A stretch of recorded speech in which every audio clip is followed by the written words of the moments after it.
The story you are about to hear is not just history. It is a reminder of how fear, injustice, and silence can destroy a life in a matter of days.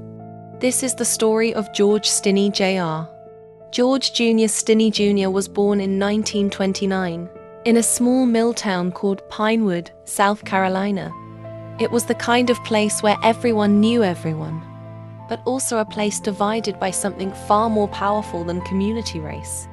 George was just a boy, 14 years old. He laughed. He played. He went to school, just like any other child his age. He lived with his parents and siblings in a modest home, in a neighborhood where Black families struggled to survive under the weight of segregation. Life wasn't easy, but it was simple. Until one day, everything changed. March 23, 1944. It began like any other day. The sun rose over Pinewood, casting warm light across the dusty roads and railroad tracks that cut the town into two separate worlds. On one side lived the white families. On the other side, the Black community. That afternoon, George and his younger sister, Aim, were outside near the railroad tracks, grazing the family cow. They were children doing what children do, helping out, talking, passing time. Then, two girls appeared, Betty June Binnicker and Mary Emma Thames. They were riding their bicycles, laughing, curious, full of life. They approached George. "Do you know where we can find wildflowers?" they asked. It was a simple question, an innocent question. George answered honestly. He didn't know. The girls thanked him and rode off. That moment, that brief interaction, would later become the center of a tragedy no one could undo. Hours passed. The girls never came home. Panic spread quickly through the town. Search parties were formed. People combed through fields, woods, and ditches, calling out their names. The air grew heavy with fear.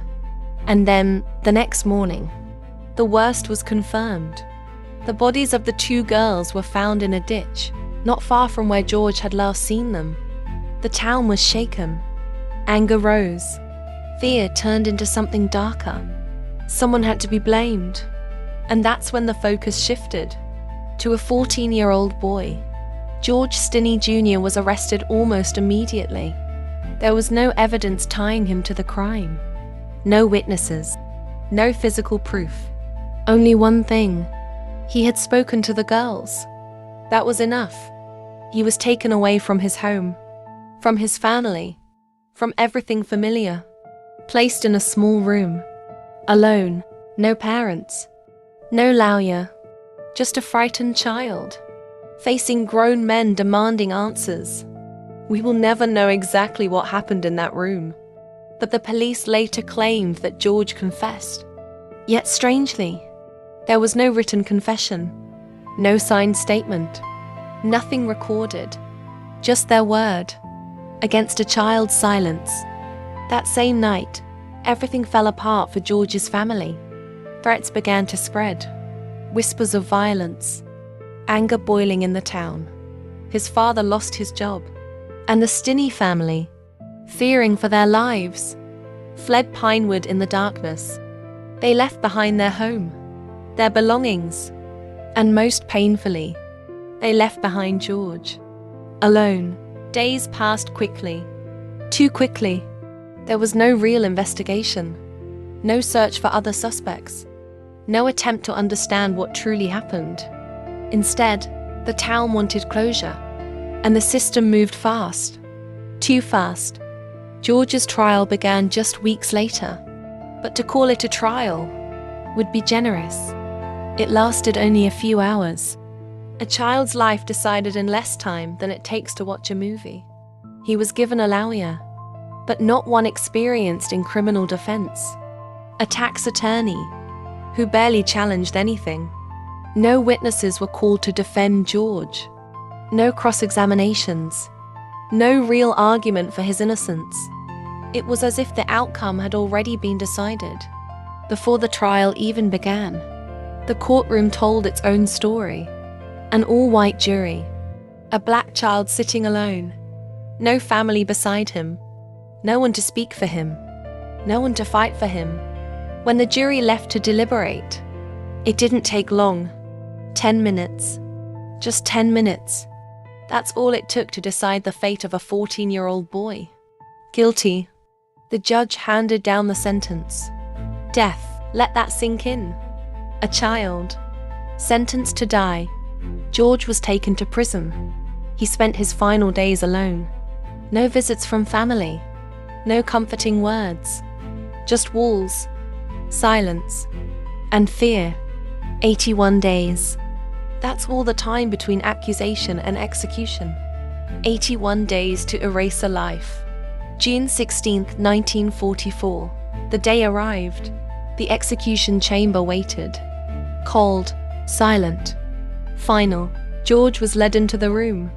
Small. Fragile. Terrified. He was so small that the electric chair didn't fit him properly. They had to place a large Bible under him, just so he could reach the headpiece. Think about that. A Bible used not for comfort, but to prepare a child for death. The straps were tightened. The mask was placed over his face. The room was filled with witnesses, watching, waiting. Then, the switch was pulled. Electricity surged through his body, but something went wrong.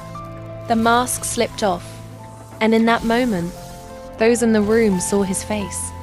A terrified child. Not a monster, not a criminal, a child. And just like that, George Stinney Jr. was gone. Years passed, decades even. The world changed.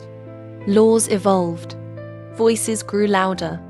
But George's story remained buried in the past until people began to ask questions. What really happened? Was justice served? Or was this a tragic mistake? In 2014, 70 years later, the truth began to surface. A South Carolina judge reviewed the case. What they found was shocking, but not surprising. No real evidence. A confession that likely never existed. No proper defense. A trial that violated the most basic rights.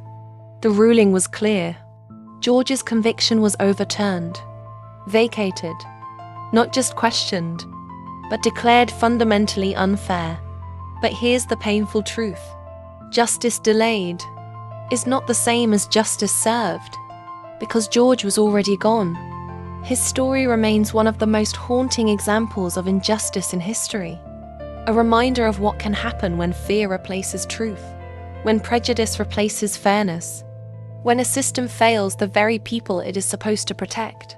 Today, we remember George Stinney Jr. not just as a victim, but as a symbol of why justice must be careful, why truth must be protected, and why no voice, especially that of a child, should ever be silenced. Because sometimes, the loudest lessons come from the quietest voices. If you tell this story, don't just tell it for views. Tell it so it is never forgotten.